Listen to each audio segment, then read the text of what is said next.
All right, so let's document a move. High up in our show today is from Sarat, because, software has been a rather contentious space.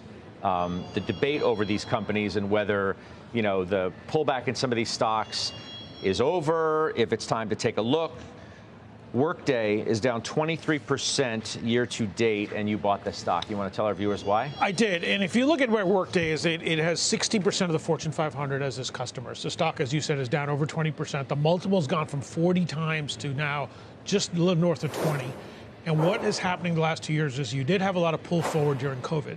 So companies like Workday, Salesforce, Oracle, all of them got affected by it. And now what you're seeing is more companies focused on, hey, where are we going to spend money to get more efficient? And that is in human capital, it's in ERP, it's in finance, and Workday's positive cash flow, great business, and you don't really get stocks like that on sale. I mean, 20 times is still expensive, but for me, I kind of look at it and say, hey, I'm going to have a starter position and then kind of see where we go from there. You worry at all about a slowdown in this space? I bring that up because Jefferies has done a lot of work here.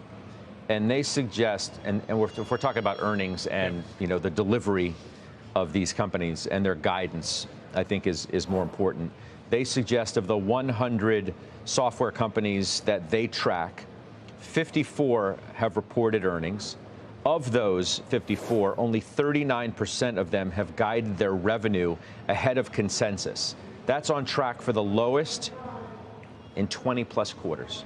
And I don't disagree, but you were looking at a period where these companies were growing 30% a year. That's just not sustainable. And then you had the multiples at that level. So if you get a Workday growing at high teens to 20%, you've got a multiple that's commensurate to it. So I think you've got to match the multiple to the growth rate. And I think you're getting that because as these companies become mature. But don't forget, if interest rates start coming down, these are recurring revenue businesses, super cash flow.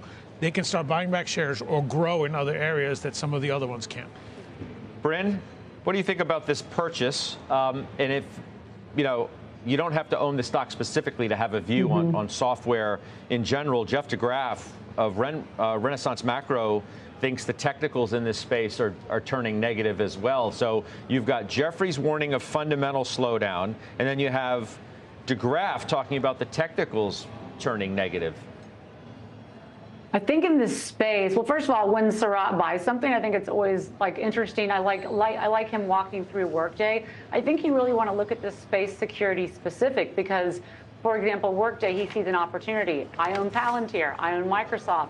Those have done very well. I think to have this homogenous view on software isn't a great place to be right now. I think you want to pick your spots very specifically with individual names versus having an overall sector weighting because you really have, if once again you look at the Palantirs and the Microsofts versus a Snowflake or Salesforce, it's like the haves and the have-nots, but they're all lumped in together. So I would be very security specific in this trade and wouldn't try to do a broad brushstroke in or out.